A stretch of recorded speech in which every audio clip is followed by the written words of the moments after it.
Bonjour. Alors nous voilà pour cette troisième petite vidéo des vacances.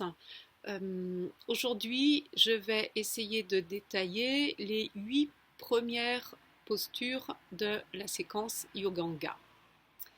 Donc on va imaginer que vous avez fait vos salutations au soleil pour vous échauffer un peu. Et c'est parti pour ces 8 postures. Alors, on commence par les postures debout. Posture debout pour Vishuddhi Chakra, le chakra de la gorge. Donc, pour les plus avancés, respiration profonde avec l'attention lors de l'expiration au niveau de Vishuddhi, comme si vous expiriez par la gorge. Pour les autres, au début, contentez-vous des alignements, des appuis et ce sera déjà bien. Tadasana. Tadasana, c'est le palmier. Pour Tadasana, on va avoir besoin d'appui au niveau de la base des orteils. Donc on va partir en Samastiti avec la connexion des gros orteils. Vous pouvez aussi faire Tadasana avec les pieds écartés de la largeur du bassin pourvu qu'ils soient parallèles entre eux. Ce qui va être important, ça va être d'élargir la base des orteils, ici les coussinets sous les orteils, et de comprendre qu'on va monter non pas par une impulsion de tout le corps, mais par un mouvement descendant, un appui descendant de la base des orteils. C'est parce que vous pressez la base des orteils dans le sol que, par voie de conséquence, l'énergie inverse se met en place pour vous faire monter le corps.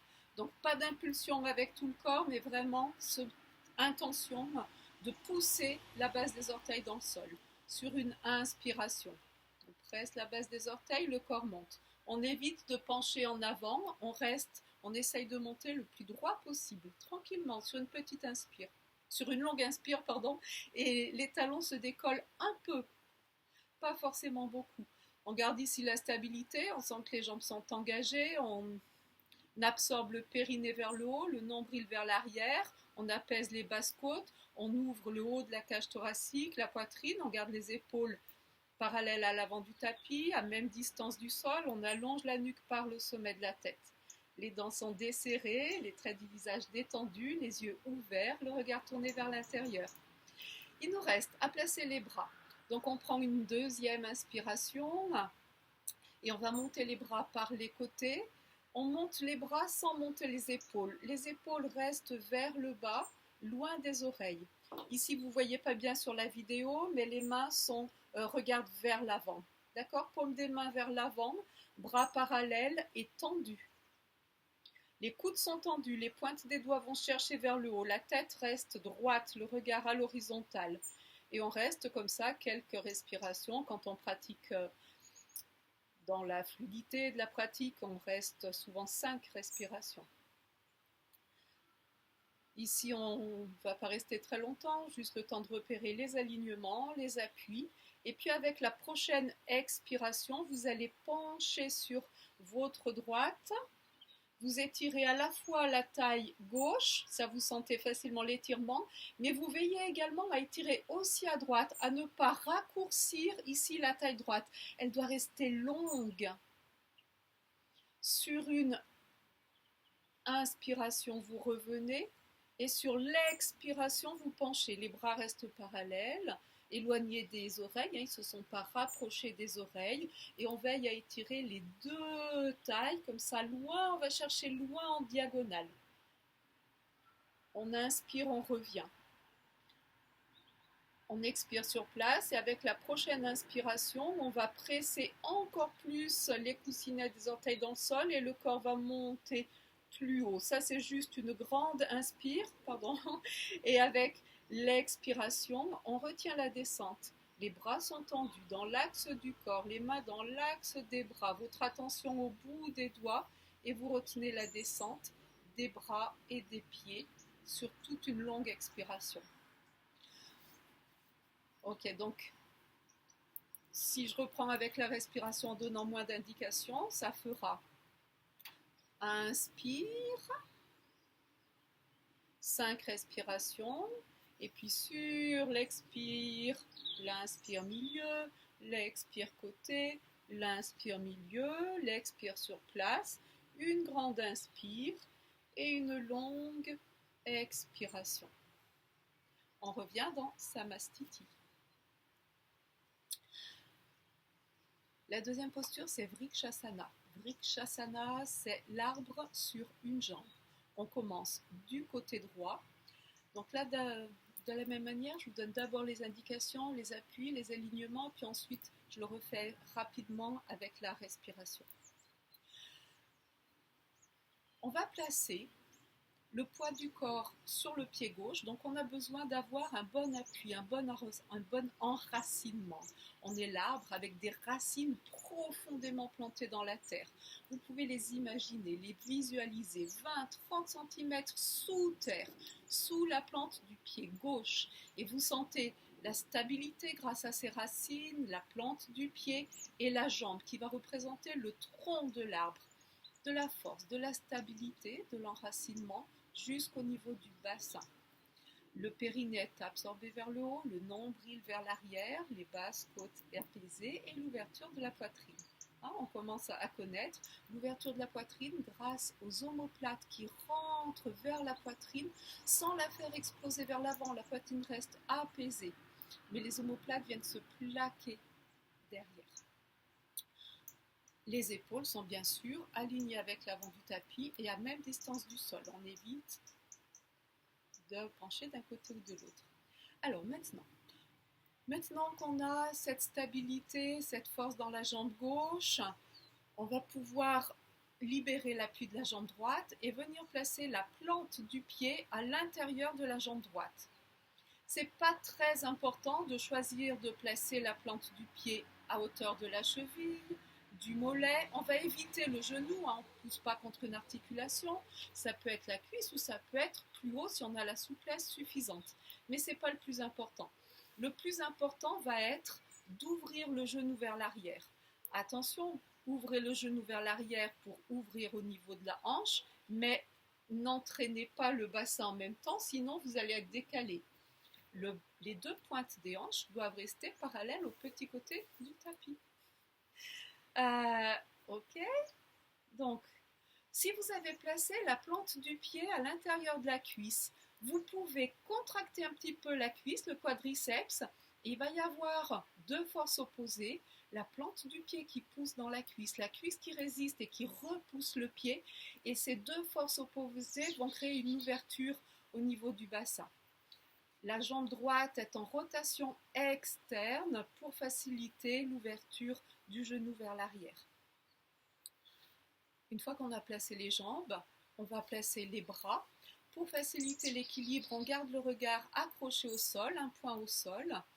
Et sur une inspiration, on lève les bras par les côtés sans lever les épaules et on vient placer, si on peut, les mains jointes au-dessus de la tête.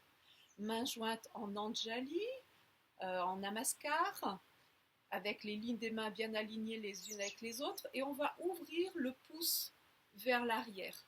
Ça entraîne une sorte d'engagement des bras qui est intéressant pour mettre un peu d'engagement, de force dans la posture.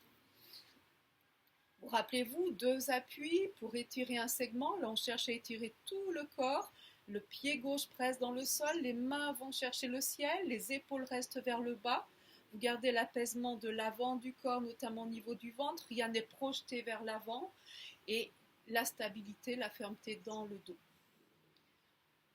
Ça, c'est Vrikshasana du côté droit. Pour sortir de la posture, donc ce qui est important aussi, c'est de presser un peu les mains l'une contre l'autre. Ressentez ce que ça fait quand vous pressez les mains en termes de stabilité, de force, d'ancrage. Et pour sortir de la posture, ce sera sur une inspiration. On ramène le genou vers l'avant et on tend la jambe. Et avec une longue expiration, les bras tendus de chaque côté, on descend le pied et les bras pour revenir dans la posture, la position de Samastiti. De l'autre côté, c'est pareil. On engage le pied droit, on écarte la base des orteils pour bien stabiliser la plante du pied. On sent l'engagement dans la jambe. On positionne le pied gauche à l'intérieur de la jambe droite, à la hauteur qui est bien pour vous aujourd'hui. Rotation externe de la cuisse, ouverture du genou vers l'arrière. Pensez à l'alignement de votre bassin, l'alignement de vos épaules. Absorbez le nombril et le périnée vers le haut, les deux tailles allongées. Sur une inspiration, on positionne les mains jointes au-dessus de la tête, le pouce vers l'arrière, la pression des mains, les bras tendus, les épaules basses loin des oreilles. Le regard ancré au sol et on grandit tout le corps. Le pied pousse dans le sol, la pointe des doigts va chercher le ciel. On a des jolis nuages aujourd'hui, on va les chatouiller du bout des doigts. Et à l'inspiration, on ramène la jambe vers l'avant, on la tend et l'expiration est longue pour accompagner le mouvement, pour revenir dans sa mastiti. Si je vous le donne avec la respiration, ça va donner. On peut faire sur une inspire la jambe et les bras, ça c'est assez avancé de le faire en même temps. Pour l'instant, je vous conseille de faire une inspire, la jambe. Une autre inspiration, les bras. On respire ici 5 longues et profondes respirations. Je ne vais pas le faire en temps réel aujourd'hui, ce serait trop long, c'est vraiment juste pour vous donner les indications. Et puis inspire, tend, expire, pause. Inspire la jambe, expire sur place, inspire les bras, 5 respirations. Inspire la jambe, expire. On défait la posture.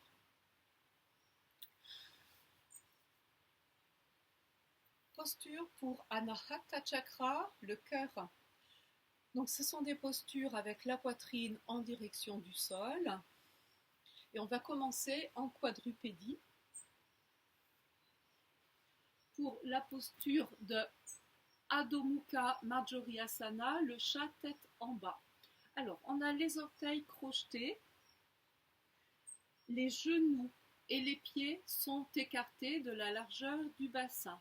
Les fesses, les hanches sont à l'aplomb des genoux. Les mains sont écartées de la largeur des épaules. Les doigts sont écartés avec les pouces qui indiquent la ligne médiane du tapis, les index et majeurs qui indiquent l'avant du tapis. Regardez vos mains, veillez à ce que toute la peau soit bien en contact avec le sol, puis pressez les mains dans le sol et vous avez les bras tendus. Attention à ne pas être en hyper extension au niveau des coudes, c'est-à-dire que l'œil du coude ne doit pas exploser là sur les côtés. Si vous avez tendance à avoir les bras en X, parce que vous êtes hyper laxe, eh bien faites une sorte de micro-flexion pour garder des bras le plus droit possible. Pour le chat tête en bas, Adho Mukha Marjoriasana, vous allez amener votre attention au niveau du nombril et vous ramenez le nombril contre la colonne vertébrale et puis vous arrondissez le dos afin d'avoir le dos le plus rond possible. Vous essayez d'aller chercher le ciel par le milieu de la colonne vertébrale. La tête s'enroule, le regard va se porter au niveau du nombril. Vous prendrez ici 5 respirations longues avec une attention particulière au niveau de l'expiration, au niveau du cœur, comme si vous expiriez par le cœur.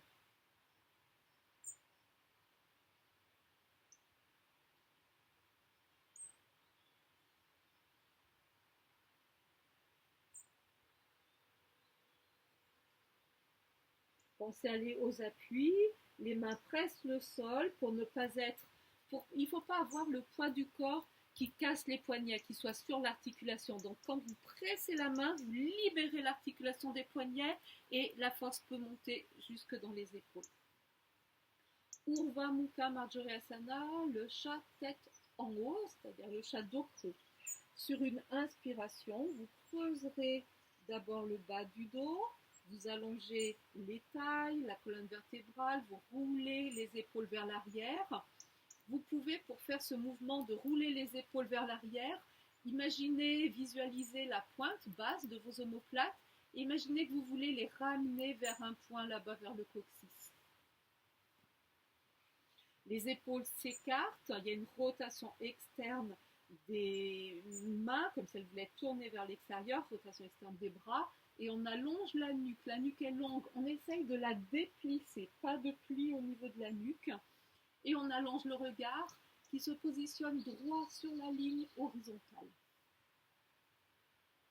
On reste ici 5 belles respirations avec l'expiration, avec le cœur, Anahata Chakra.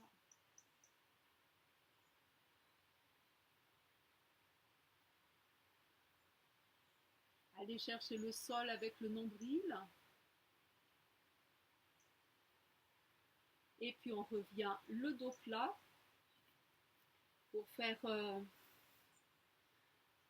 cette petite évolution de la pratique où on prend une grande inspiration, on étire la main et le bras, on essaye d'être pied flex, aligné parallèle au sol.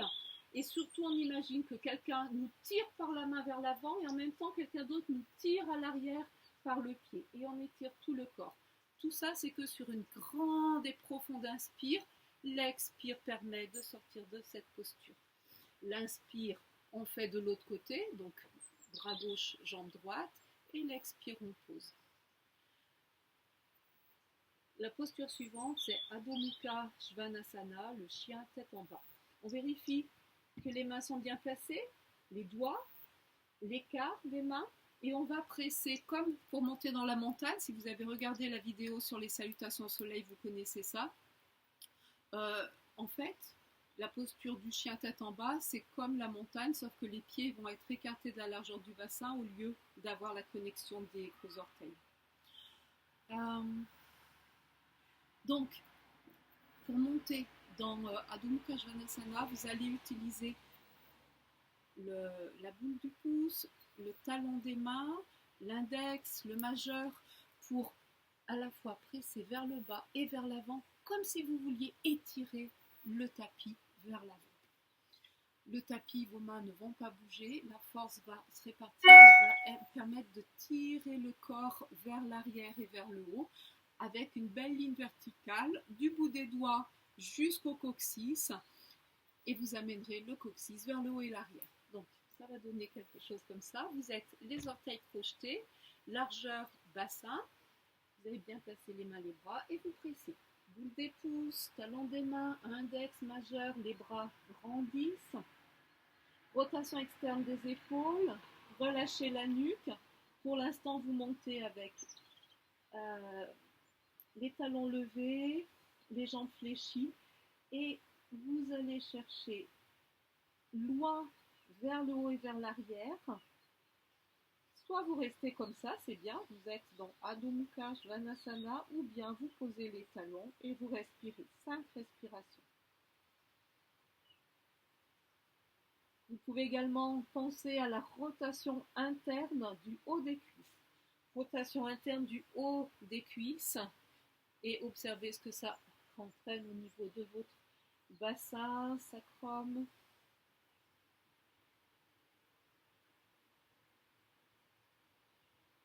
On peut également, dans cette posture, visualiser le coccyx et, comme si c'était la queue du chien, faire des petits mouvements latéraux à droite, à gauche.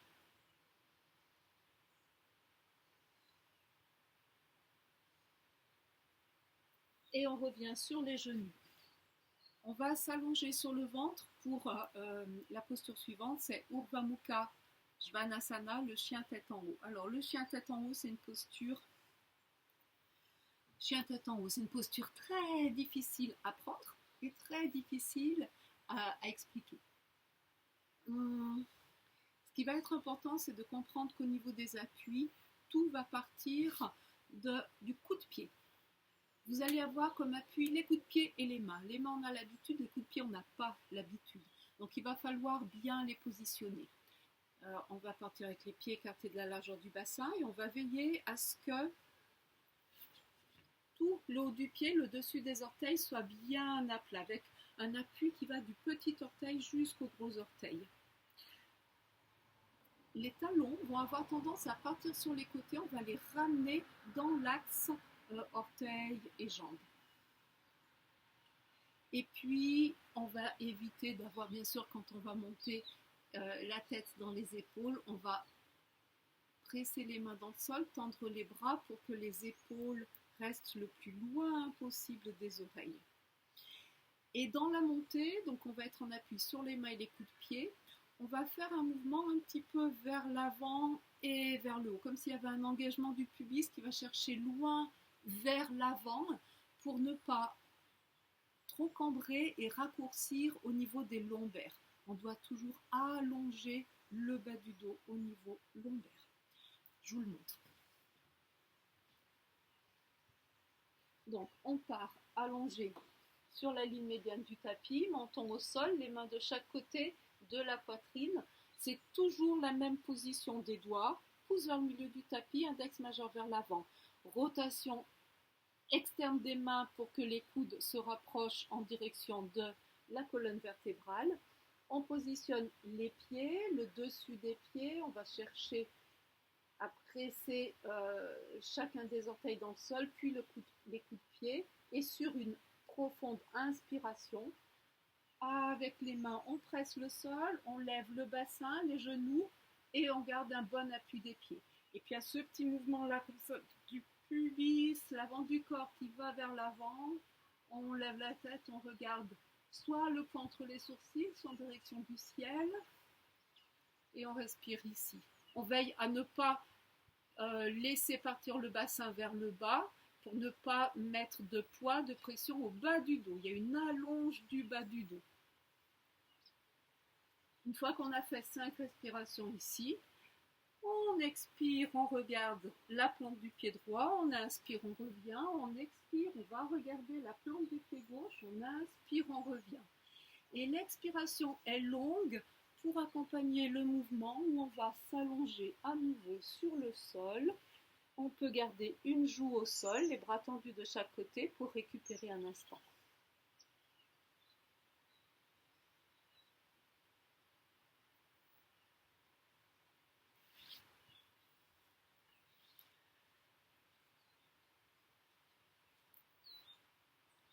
Le troisième groupe de postures, c'est les postures qui sont reliées à Manipura Chakra, le chakra qui se situe derrière le nombril, dans la colonne vertébrale. Et ces postures sont des postures assises avec les genoux à l'avant du tapis. Vous avez les gros orteils qui se touchent et on peut au départ utiliser la main pour vérifier que les deux orteils sont bien collés à même distance. Il n'y a pas un pied qui est plus à l'arrière que l'autre. On aligne parfaitement. C'est de là que va partir l'alignement des jambes, du bassin, de toute la posture. Donc on a vérifié ça. On peut rouler un peu les cuisses comme ça sur l'extérieur, par l'arrière, pour avoir, on appelle ça le genou carré, c'est-à-dire une ouverture saine, une pliure saine du genou.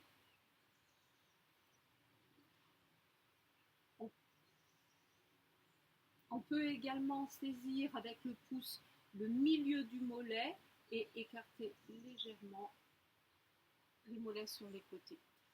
C'est pas très clair ce que je vous dis, peu importe. Ce qui va être le plus important, c'est de ne pas être assis avec tout son poids réparti sur des cuisses complètement molles. Il va falloir un petit engagement. Pour ça, vous amenez votre attention au niveau des côtés externes des jambes, des cuisses, et c'est comme si vous vouliez ramener la peau des cuisses contre les os des fémurs.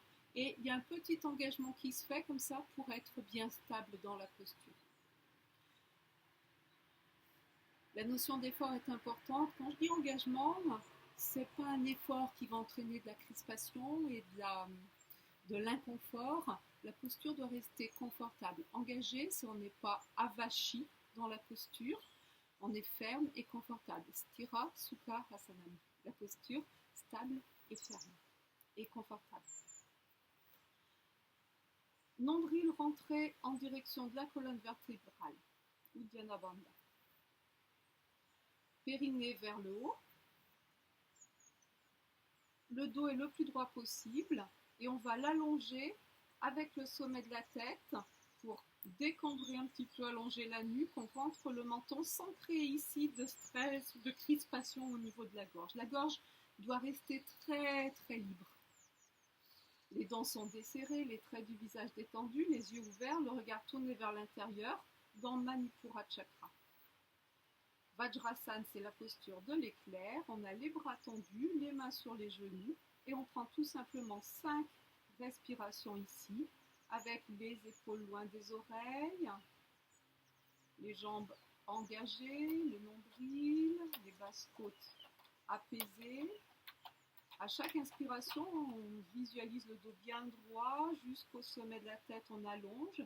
Et à l'expiration, on imagine qu'on expire par Manipura Chakra, derrière le nombril.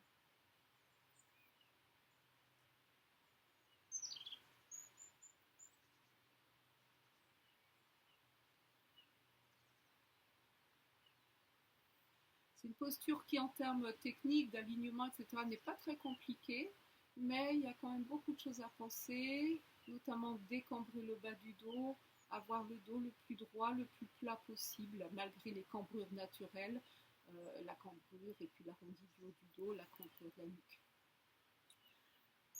On peut s'asseoir sur un côté et tendre les jambes à l'avant du tapis. Donc jambes tendues à l'avant du tapis, mais je vais la faire comme ça. Alors là, on est sur des postures, donc 4e groupe de postures, 4e chakra, Svadhisthana chakra. Svadhisthana, c'est le coccyx. On est situé derrière les organes génitaux au niveau du coccyx. Et on va tendre les jambes comme si on était dans Samastiti, debout sur les pieds. On va écarter, avec la main on peut saisir la chair des fessiers pour écarter les fessiers à droite et à gauche vers l'arrière, un peu en diagonale, et sentir qu'on a dégagé les ischions et qu'on est maintenant bien positionné, bien assis sur les ischions. Autant de poids sur l'ischion droit que sur l'ischion gauche, on doit vraiment répartir le poids du corps sur ces deux ischions. Les jambes sont tendues. Les talons pressent le sol. Les pieds sont à angle droit, pieds flex, et ont vraiment la même position que dans Samastiti, c'est-à-dire qu'on écarte les chevilles de manière à avoir les tranchants externes des pieds parallèles entre eux, comme si on voulait mettre les pieds là dans un rectangle. Faites ces petites actions et observez ce qui se passe au niveau de vos jambes.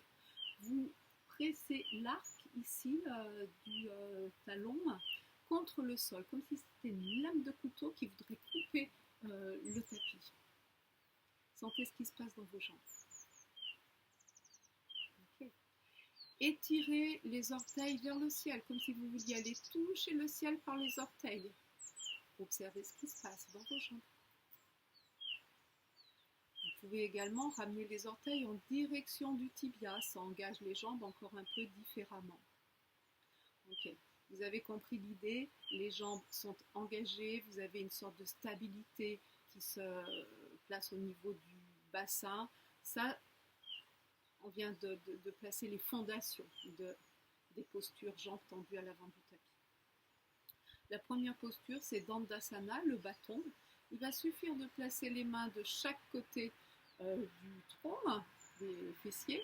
Et si vous avez des petits bras comme moi, peut-être que vous êtes sur la pointe des doigts, que vous avez du mal à placer vos mains complètement à plat, c'est pas grave.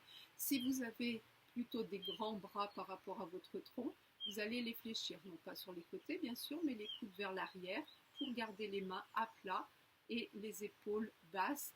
Sinon, ça vous fait des épaules qui montent vers les oreilles. Okay.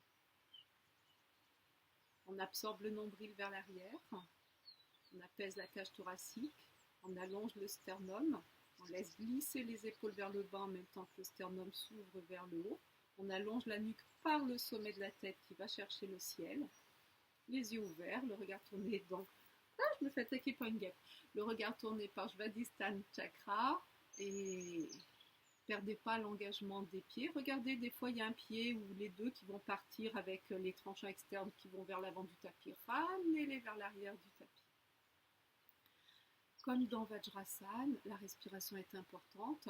L'inspiration remonte jusqu'au sommet de la tête, étire le dos, la colonne vertébrale, le dos et la nuque. Et l'expiration, on ne perd rien de cette allonge du dos, on ne descend pas d'un demi-millimètre, on garde cette allonge vers le haut, mais l'expire se fait comme si on expirait dans Svadhisthana Chakra, dans le coccyx. Allez, encore une ou deux grandes respirations.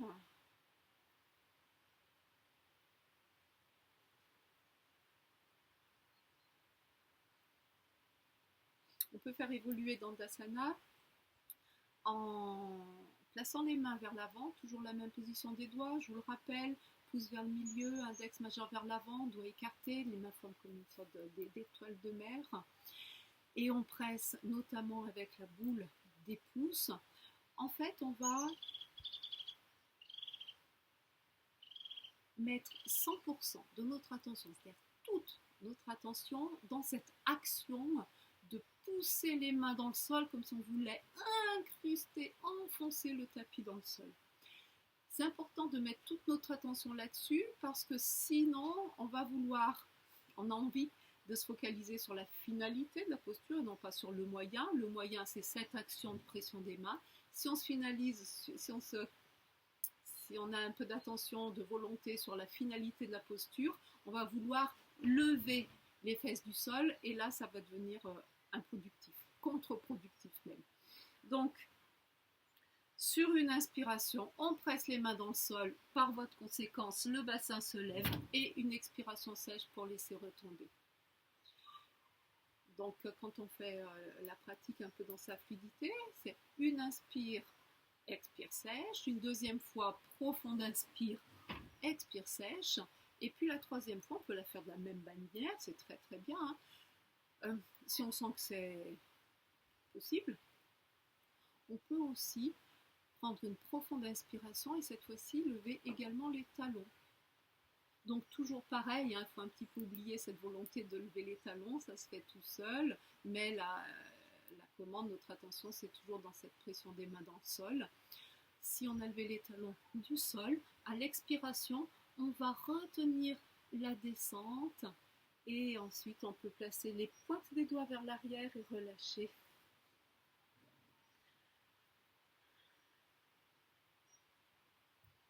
Svadhisthana, c'est un chakra qui est relié à l'élément eau de l'eau. Donc on peut dans ces postures s'amuser comme ça quand on récupère un peu à ressentir tout ce qui est liquide à l'intérieur du corps. Et c'est un peu comme si notre corps était comme un sac rempli d'eau, j'allais dire un sac de flotte, c'est pas très joli, un sac d'eau. Et vous secouez comme ça tout le liquide, toute l'eau, tout ce qui est fluide à l'intérieur du corps. Okay. Dernier groupe de postures. Pour Muladhara Chakra, Mula c'est la racine, le chakra racine, situé au niveau du périnée. On va s'allonger sur le dos, c'est des postures allongées sur le dos. On va faire un petit repère de où se place Muladhara Chakra. Et puis ensuite, il y aura deux postures pour ce dernier groupe de postures. Donc, allongez-vous sur le dos.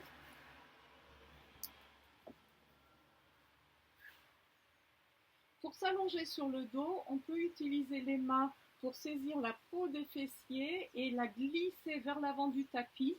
Ça va nous permettre de bien décambrer le bas du dos, de positionner comme il faut les lombaires. On est bien sur la ligne médiane du tapis et on a les jambes tendues, engagées dans sa mastiti. Connexion des gros orteils, les tranchants externes des pieds qui reviennent vers nous pour avoir les pieds bien plats. L'ouverture des chevilles, juste ce qu'il faut pour avoir les tranchants parallèles entre eux. Hein, c'est toujours les mêmes indications. Okay, les pieds sont flex, les orteils indiquent le ciel ou viennent vers les tibias. Les bras sont le long du corps avec les paumes contre le sol. Dans ces postures allongées sur le dos, on va également décambrer la nuque en étirant le sommet de la tête un petit peu plus vers l'arrière.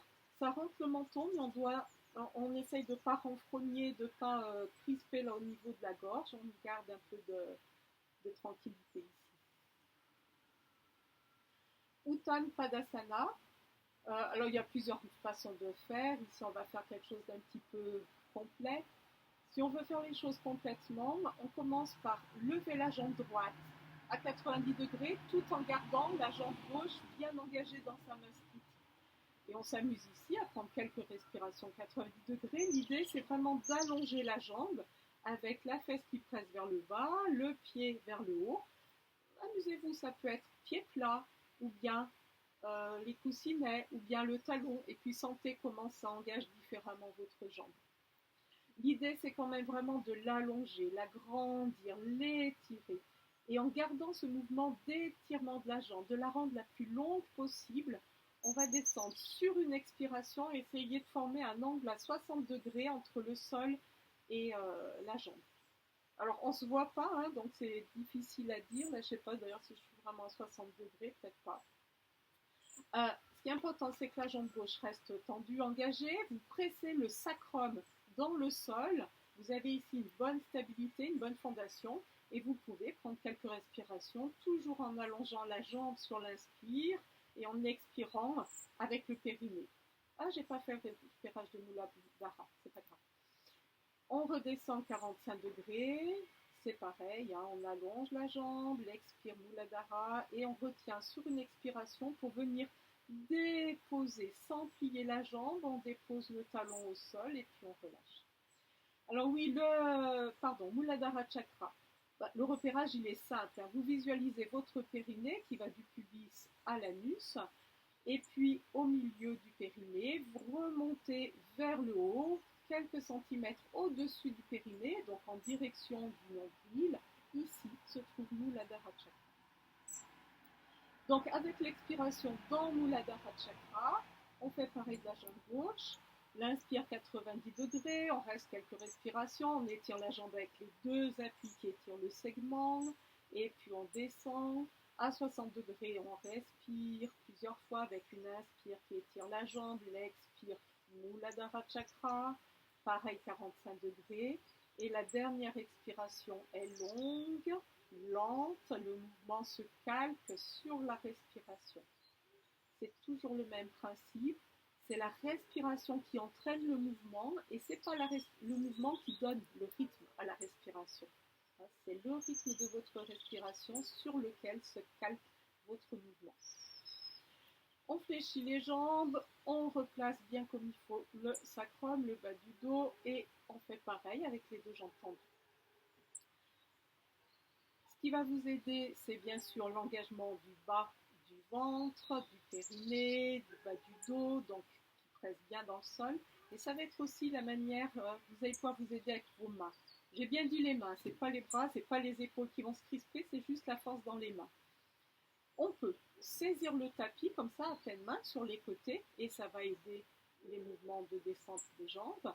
Ou bien on peut presser les mains dans le sol, les pointes des doigts ou peut-être même que les pouces. D'accord ? Observez, testez, voyez ce qui est le mieux pour vous. En tout cas, on va respirer, allonger les jambes en formant un angle droit.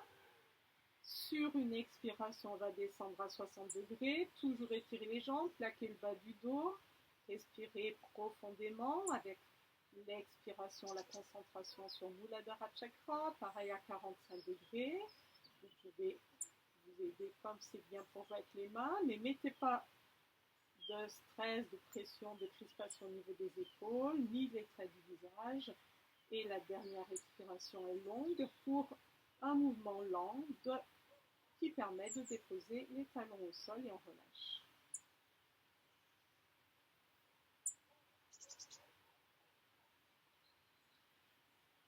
Deuxième posture pour Muladhara Chakra, et ce sera la dernière posture de ces 8 postures pour aujourd'hui, c'est Pawan Muktasana, la libération des vents.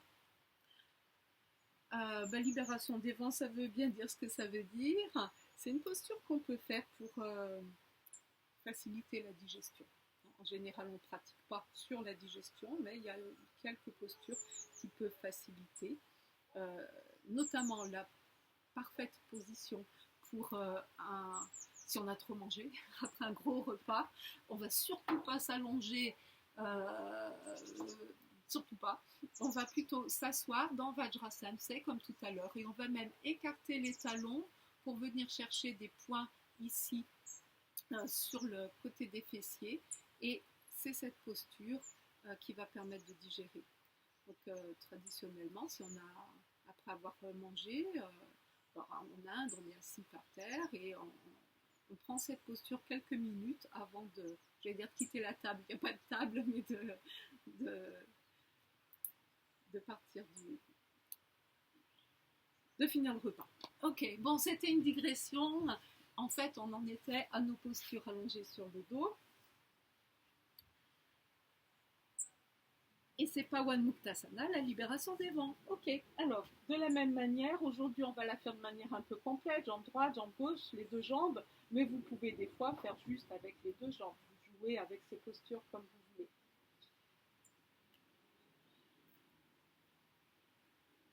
Si on fléchit la jambe droite, donc on croise les doigts, on le place sous le genou, là juste au début du tibia, et c'est l'inspiration qui va nous aider à ramener la cuisse contre la poitrine à la force des mains. On garde toujours les épaules détendues, c'est les mains qui forcent pour venir coller le genou. On essaye de garder le pied flex pour permettre un bon engagement, un bon alignement de la jambe. Et sur l'expiration, on peut essayer de venir placer le menton en direction du genou, uniquement si ça ne tire pas les cervicales, si on n'est pas tout crispé. On ne doit sentir aucune crispation au niveau des épaules ni du visage. Tout est détendu, tout se passe au niveau de Muladhara Chakra avec l'expiration par Muladhara Chakra. Sur une expire, on repose le dos, la tête, on tend la jambe par le talon, on le fait glisser sur le tapis et on descend.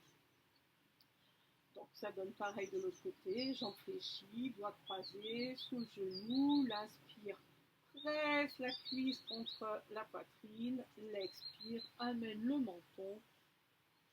On grandit bien la jambe, on garde une bonne fondation de la jambe tendue à l'avant. Et puis on repose sur l'expiration, on tend la jambe par le talon. On fait pareil avec les deux jambes. On peut faire ce petit mouvement là pour bien décambrer le bas du dos. Et cette fois-ci, on va non pas croiser les doigts, mais on va enlacer les genoux, essayer d'attraper les coudes et à la force des avant-bras, plaquer les genoux, cuisses contre la poitrine. On allonge la nuque par le sommet de la tête vers l'arrière. Et sur une expiration, on engage bien Muladhara Chakra et le menton remonte tranquillement vers les genoux avec des épaules et des traits du visage toujours très détendus. La respiration est profonde, l'expiration se fait avec Muladhara Chakra et on repose. Juste la tête, on garde les jambes pliées. On va les écarter les genoux et donc les pieds de la largeur du bassin pour la roulade vers l'avant et vers l'arrière. Cette roulade vers l'avant et vers l'arrière va se faire. La première inspiration, on va à l'arrière, c'est une grande inspire pour aller vers l'avant, et puis ensuite c'est expire arrière, inspire avant, expire arrière, inspire avant. Le plus important dans tout ça, c'est d'arrondir, d'enrouler la colonne vertébrale. Vous arrondissez le dos le plus possible pour pouvoir masser le dos avec ce mouvement vers l'avant et vers l'arrière. Il ne doit pas y avoir, vous ne devez pas entendre de bruit, ça ne doit pas faire tant mal, voilà, vous ne devez pas vous faire mal au dos. C'est vraiment très agréable, très doux comme mouvement. Avec l'élan, avec l'habitude, vous viendrez jusqu'en squat à l'avant. Peut-être qu'au début, les fesses ne vont pas se lever, c'est absolument pas grave. On peut, j'allais dire non pas tricher, on ne triche jamais, mais on peut avoir des petits tips, des petits outils pour faciliter. Normalement, la posture, c'est les mains sur les genoux. Mais quand vous allez vers l'avant, vous pouvez tendre les bras, ça va aider un petit peu ce mouvement vers l'avant. Et puis, vous pouvez essayer et aider un petit peu avec les coudes contre le sol. Donc, c'est parti. Donc, on peut aider un peu avec les coudes contre le sol pour amener vers l'arrière sur l'inspire. Inspire avant les bras tendus et on continue. Le dos bien rond.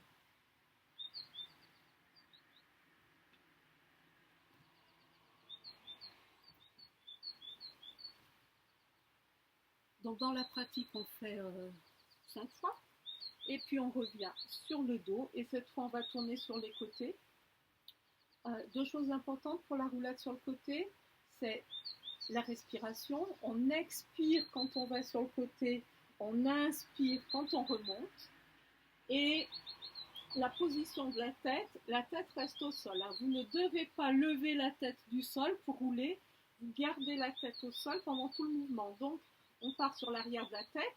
Quand on roule sur le côté, on tourne et on vient se positionner sur le front. Pareil pour revenir, la tête reste plaquée au sol et on tourne de l'autre côté.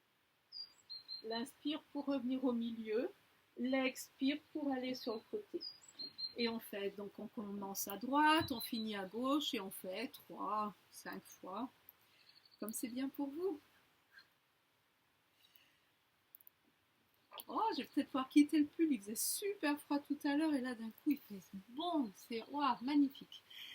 Super ce beau temps. Voilà. Et bien, on a fini les 8 postures pour aujourd'hui. Évidemment, ne faites pas l'impasse jamais à la fin de votre pratique sur Shavasana. Je vous laisse faire votre Shavasana si vous avez pratiqué en même temps que vous écoutiez ces indications.